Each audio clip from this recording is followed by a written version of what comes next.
information about PELT versus window-based load tracking. So these slides are from Qualcomm, but the author wasn't able to make it to the conference today, so I'm going to guide you through them.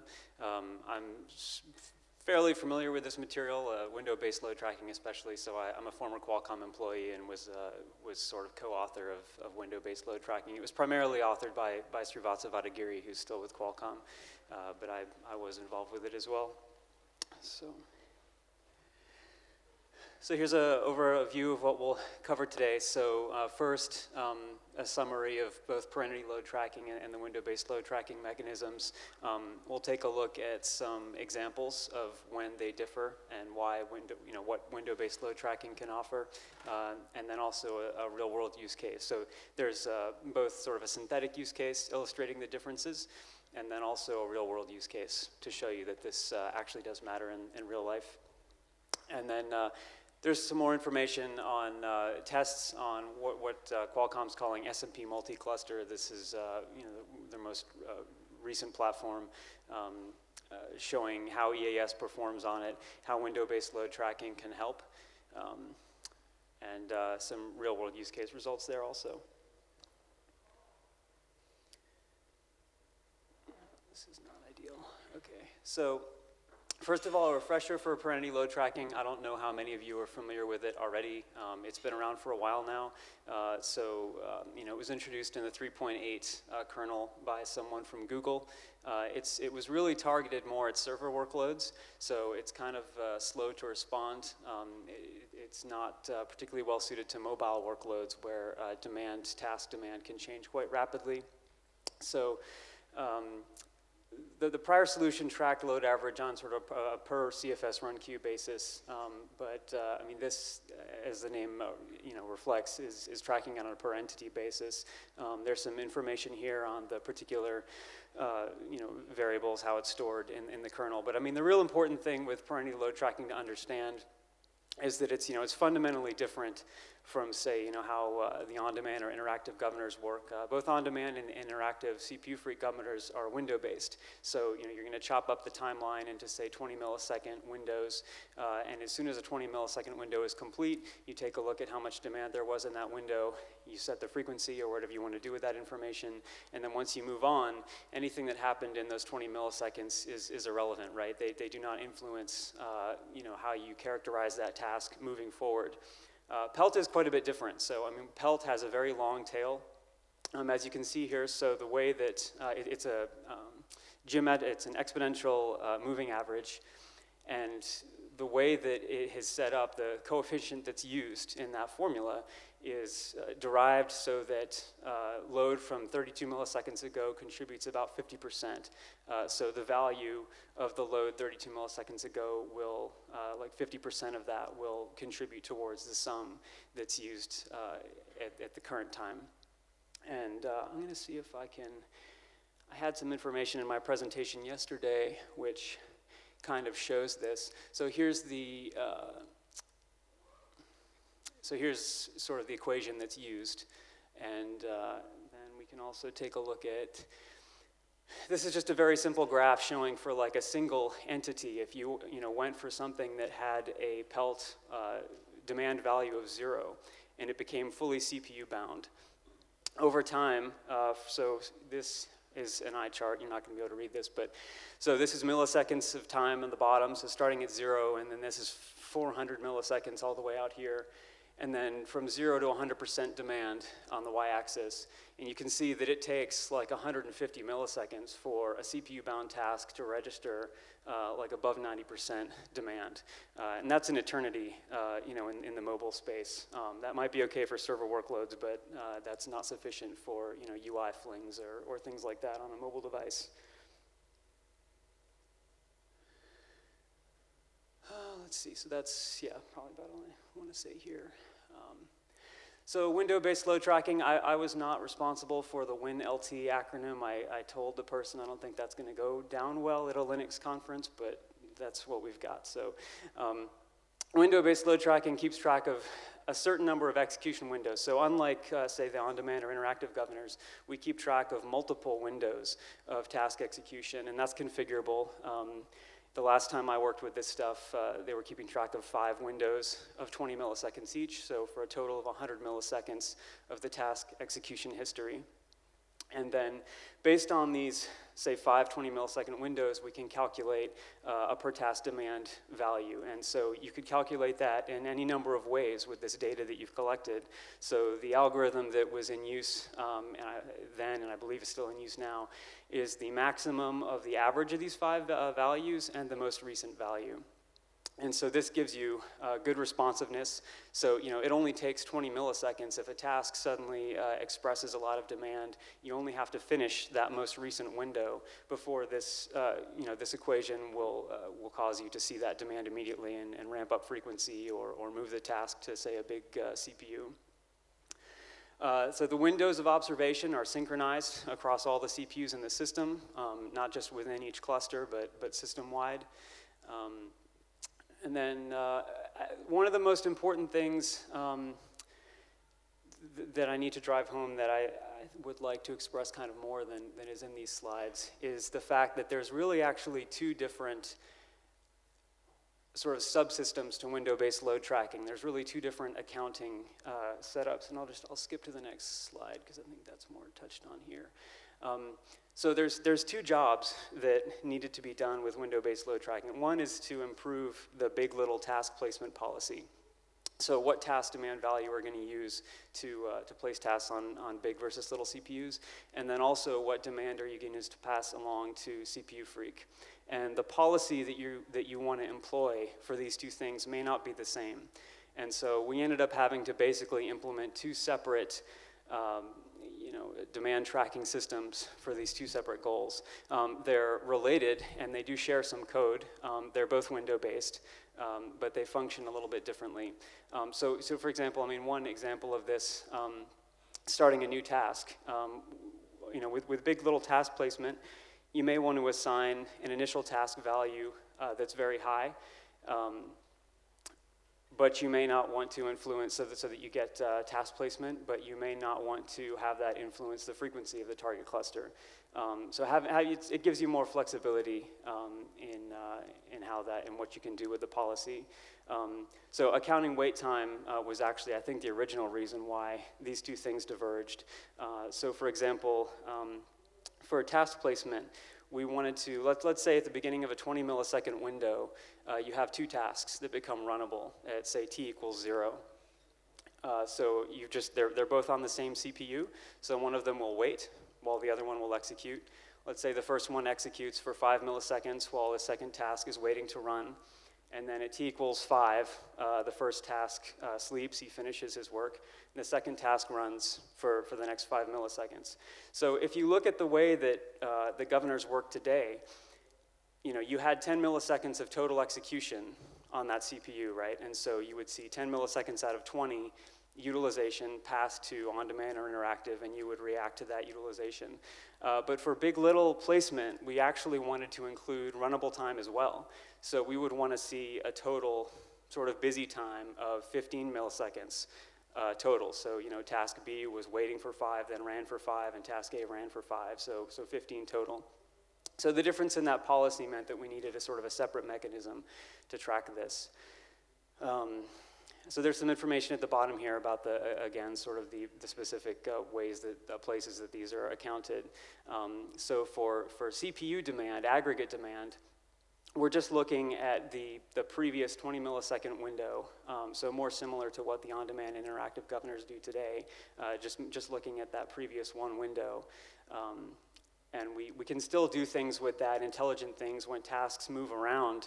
We do have the data knowing what the individual task execution was in the previous window. We can fix up this pre-runnable sum value when tasks migrate around. So you still have more intelligence from the scheduler.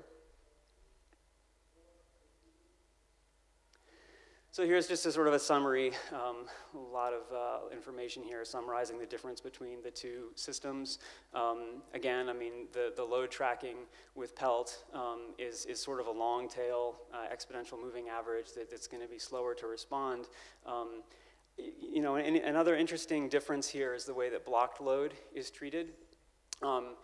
And actually, one thing that I forgot to mention in the summary up here is that this PELT information is based on the older versions. So PELT had some extensive work done on it by Yang Du at Intel, I believe. And so some of this information is now out of date, but it was based on 3.18, I think. But the important parts are the same. I mean, the fundamentals of the way the algorithm, performs are the same. So, but back to this, back to block load. Block load stays as part of, in PELT, it stays as part of your utilization number, and it's decayed continuously. Whereas with window-based load tracking, once your window is done, if a task does not run, then it's not going to contribute anymore to utilization. And so an important facet of the window-based algorithm is that empty windows for a task are not included in that task. They're dropped out of the 5 windows. So actually, when I say that we're looking at the last n windows, it's a little bit more complex than that. We're looking at the last n non-empty windows. And that's important because, especially for mobile workloads, if you have a device and you're scrolling a web page, or maybe you're typing an email or something, the utilization pattern that you will typically see is that the task it'll be very bursty, right? And with PELT, you don't want to wait for the utilization value to ramp up every time, right? You want to basically, when the task becomes inactive, you want to hold off and not count that idle time towards the demand value. Let's see, so that's probably enough on, I think I've covered all this. So we have, here's, as I say, we have an example of with a synthetic workload. So something that runs for 100 milliseconds and then sleeps for 80. And this is based on the values that were mentioned in the preceding slides.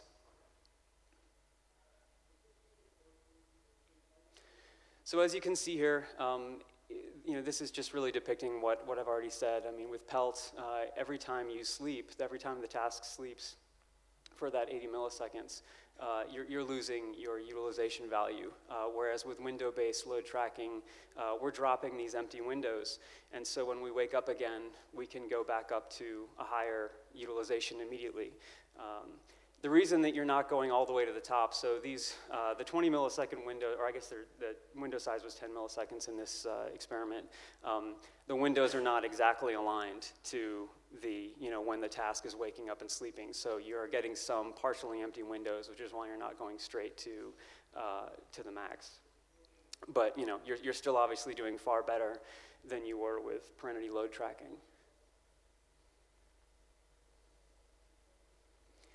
And then likewise, so as I say, there's kind of 2 subsystems within window-based load tracking. So this is the CPU, aggregate load tracking that's going to get reported to SchedFreak. And it's a similar story. You can see that window-based is ramping up quite a bit faster. Now, again, in this slide, it's a little misleading because it shows that PELT's utilization is dropping as soon as the task blocks, but that's just because we're not looking at, this is the prior version of PELT, which is maintaining a separate quantity for the utilization blocked average. And this is, I think, further, we have a better look at this in a subsequent slide. So this is the other half of it, ramping down, and it's a similar story. You can see again that, as soon as the task sleeps, as soon as that last window is done, we're going to start, we're not going to count that task demand anymore. And so you're going to, your demand value is going to drop immediately. Whereas, with PELT, the blocked average is still there. And again, after the Yang Du's rewrite, those 2 last quantities, the util blocked average and util load average, those are essentially combined. And so if you add those 2 together, you have a really long tail. And what that results in, especially if you're using this value, so this is the task load value, but actually, so this would be used, for example, for big little task placement. And what this means is that you're running the task on, say, an A57 instead of an A53 and wasting power. You're overestimating the demand of the task. So window RT is more power friendly? I'm sorry, window-based load tracking you're saying is more powerful? Is more friendly to power? Yeah, that is the argument here. And there's some data actually supporting that at the end, so. I mean, not just more power friendly, but actually better for performance as well. I mean, there's cases where both things are true, right? So it's better. I mean, at the beginning, when you want to ramp up faster, obviously it's better for performance, and then at the end, when the task is stopped running, it's better for power because you're not, holding the frequency up unnecessarily. Okay, cool. So yeah, here's the CPU frequency side of it, the aggregate load tracking side. Again, I mean, if you assume that both of these things in today's mainline would be reported to SCHEDFreq as the demand, you can see the really long tail here, whereas the window-based is, more responsive. So let's get to a real-world use case. So here's a browser use case. So he opened up Engadget on his phone and scrolled it. The CR render main, one of the primary workload threads, that's what we're looking at here. And you can see if we zoom into a little segment of task execution here, that window-based is responding faster, right? I mean, you're much faster to get to the demand required to serve this task as opposed to this sort of soft curve right here.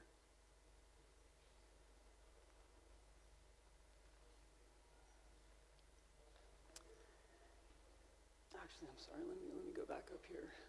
So this is for task load tracking. So this again would affect your big little task placement. So what might happen here is that you're running on, say, the A53. You have A53s and A57s, for example, and underserving the task. Whereas with window-based, you can more quickly realize that maybe that thing needs to be up-migrated. And then down here we have what would be the CPU frequency story for the aggregate demand of tasks. And it's the same thing. So you can see that we do a better job with window-based at these recognizing these changes more quickly. So you are increasing the frequency more quickly, but so for some use case where performance is fine, but don't you overreact for some other use case where you don't really need to a short responsiveness like an MP3 playback, like a streaming use case? So, I mean, in order for you to, so the question is, can you overreact for a use case, say, like MP3 playback, when you don't need a lot of CPU bandwidth? So the thing is, I mean, for something like MP3, you never would have accumulated the higher demand in the first place. Your demand, I mean, the only reason we're going up, say, here, is because when this comes back and runs, we already had prior information that task, had a lot of demand. So, we wouldn't go up to that level with, say, an MP3 use case. So now we'll take a look at some experiments that were done on what Qualcomm's referring to as SMP multi-clusters. So this is, two clusters that are fairly similar. They have, say, the same IPC, but they have different Fmax parameters. So one thing that they've noticed is that with the current EAS, so they actually, was this covered? I think they were using EAS v5, which was published in July, and they noticed that with that, they see too much packing on the what's sort of the little cluster. Little and big cluster is sort of less applicable here because, as I say, the clusters are similar. There's a fairly minor Fmax difference between the two. But they see basically too aggressive packing on the little cluster. And Temple Run is the use case that they used. It's a game that they used to witness this. That's what you see here.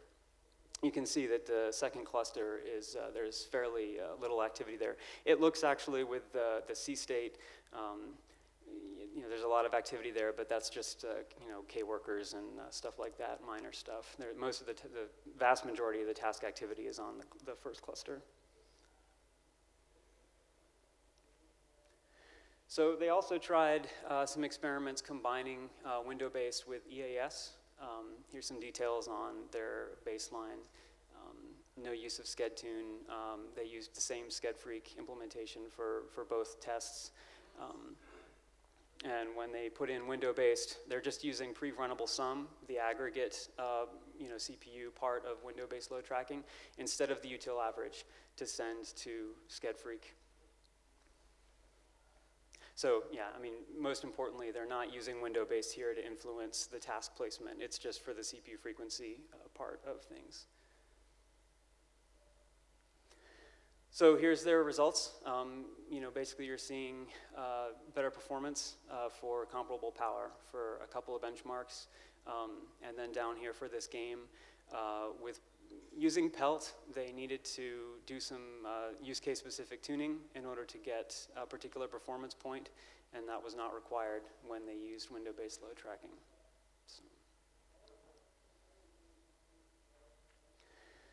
So some conclusions. I mean, window-based has been around for a while. I mean, it's actually in use on, I don't know how many devices this would be, but I mean, it's out there, been out there for a couple of years now. It's in many commercial devices. And they've got some hard data showing that performance and power improvements with this. So they have just some very early experimental results integrating this with EAS. So the stuff that's out there in commercial devices today is with Qualcomm's own implementation of basically energy-aware scheduling, right? They have their own big little placement algorithm. And so that's what's using window-based today. They also have their own version of essentially of SCED-Freq. But they're just doing some initial investigation really of combining window-based with the EAS upstream implementation. But it's clearly showing some promise. Now, yeah, more work here is obviously needed. It needs to be combined with or tested with respect to using window-based for the task load or the task placement. And then just, I mean, from my own perspective, I have a personal interest in seeing this evaluated and perhaps, put upstream, because I do believe in the gains that they're seeing here.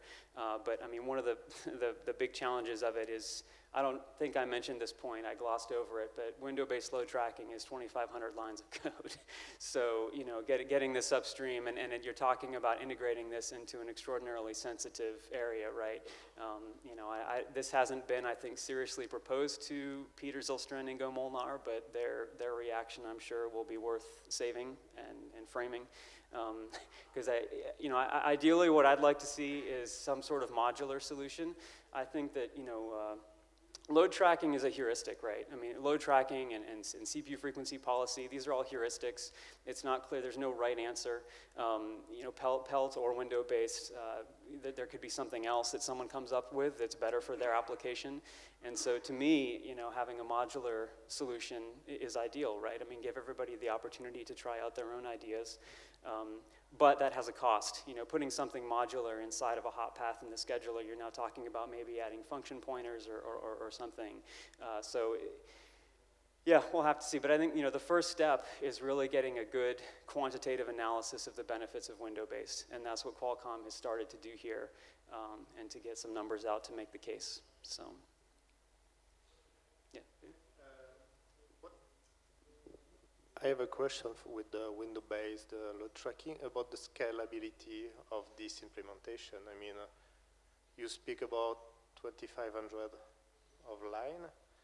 How it impacts, yes, the hot path, how it's work if you have more than 100 cores or more than 1,000 tasks on your run queue. How you are updating all that? I mean, yeah, for Pelt, it has been optimized so that whatever the number of tasks, it's almost the same cost. I'm interested to see if it's the same. Yeah, so I don't, off the top of my head, it's just been a while, in all fairness and a disclaimer, it's been a while since I've gone through this code, but in my recollection of it, I mean, it's the same kind of code, and it functions in a similar way as to parentage load tracking. So it's going to run at the same times. It's going to run when a task is NQ'd or DQ'd at when tasks migrate. You have the same hooks where you're doing this kind of accounting. I mean, although the code is, it's probably more, I don't know how many lines of code Pelt is, but it might look like a lot. I mean, part of the issue is that we've got two separate accounting systems here. One for the aggregate and one for the per task for task placement. But I think you know, if you're looking at how much code runs and when it runs, I don't expect there to be any issues with scalability. I mean, there's no part where you need to like sum up the entire demand of a run queue, for example. There's no like order n, you know, on the number of tasks sort of operations or on the number of CPUs. So that's my kind of estimate of things. Yeah. Let's see. Can you pass this back to me? You mentioned in one of the first slides that those windows are synchronized across CPUs. What does it mean, this thing? So that means that, I mean, we needed to do that because you need to maintain the synchronization, if I recall correctly, because when you start looking at maybe, well, certainly using these things for task placement, so in the wake-up path, I mean, I think you want the timelines to be aligned so that at any given point, all the tasks are on the same sort of cadence. I mean, your statistics are all on the same cadence. I'd have to think a little bit more about that and maybe draw up some examples. Maybe we can do that in the hacking session. But I mean, essentially what it means is, you know, at any given point, all the tasks are on the same window. I mean, if you were to look at a trace or like a kernel shark, you know, diagram or PyTime chart diagram or Lisa diagram, you could draw a dotted line across all the CPU executions, right? And the windows, the statistics, the windowing would be aligned for all the CPUs in the system. Does that make sense? I mean, I can certainly explain, you know, what it means. The motivation for it, I would need to take a little bit more time to think up of examples when not having that synchronization would hurt you. That doesn't come to my mind immediately. But yeah, I mean, what it does mean is that, you know, the actual windows, as far as when the boundaries are between these, say, 20 millisecond windows, those are aligned across all the CPUs in the system. Is window-based load tracking? So my question is, for window-based load tracking, is the code open source now, so we can play with it? So it is open source. I mean, it's part of Qualcomm releases, so it's on codeaurora.org. You can look at it today. It's not a nice, clean patch set that, you know, has been submitted to LKML. I think that's another step that needs to be done, you know, to have it tidied up. I mean, it's also not as, I mean, presumably this had to have been, no, so this hasn't been ported to TIP, I don't think. So, you know, it's going to be based on 318, which is another issue maybe for some folks. But that's part of the work, I think, that still needs to be done. So.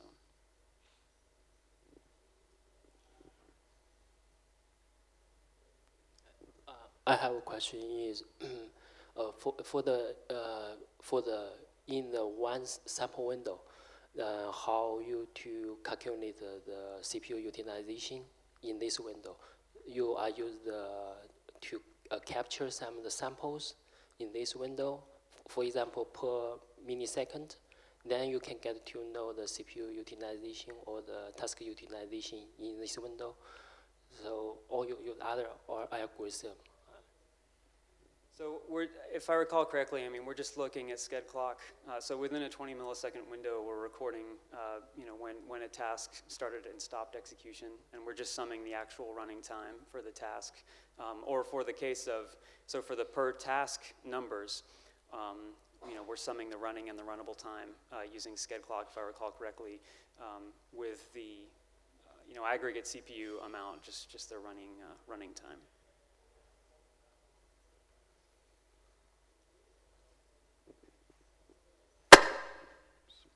So Pelt was designed and submitted based on server workloads, right? Has there been any work for the window-based load tracking to analyze its performance, power and performance with the same types of workloads that Pelt was done for? Because that's going to, I mean, of course, affect the scheduler maintainer's response, right? No, there hasn't been anything, and that's a great question and a great idea for future work. And yeah, I'll make sure that gets passed along.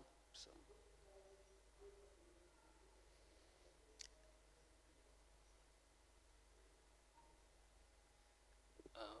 Another question is, you see that based on the window node tracking, then you can get the better power. So That is caused by because PLT they have the take a long time to decay, so that will to take a long time to reduce the operating point. So if you use the window-based node tracking, so you can very quickly to decrease the OPP a lot. Do you think this will be helpful for this issue, for the node tracking? You're asking if I think that will help? Yeah. Yeah, I mean, you've got it right. I mean, that's the idea, is that PELT is just, because of the nature of it, because of the exponential moving average, it's very slow to dial down. Once a task stops executing heavily, the algorithm is just slow to respond, right? It's not meant to be as responsive as, like, say, a window-based implementation. So, and that's why, yeah, you're better off for power, both in terms of the operating point, and then also, you know, on a big little system, the CPU that you choose for a task to run on.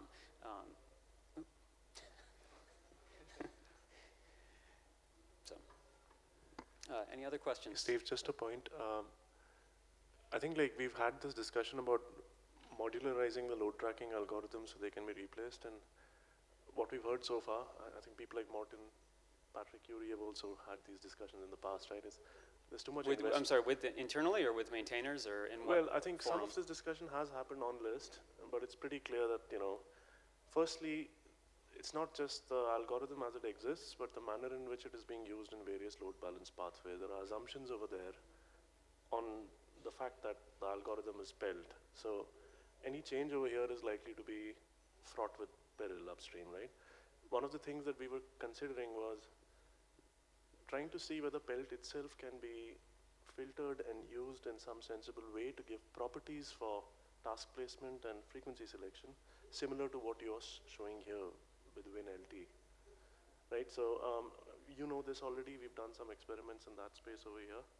I'm just saying that maybe we can get to a point where we are having the properties we're looking for without the modularization that gets the maintainers upset, right? So.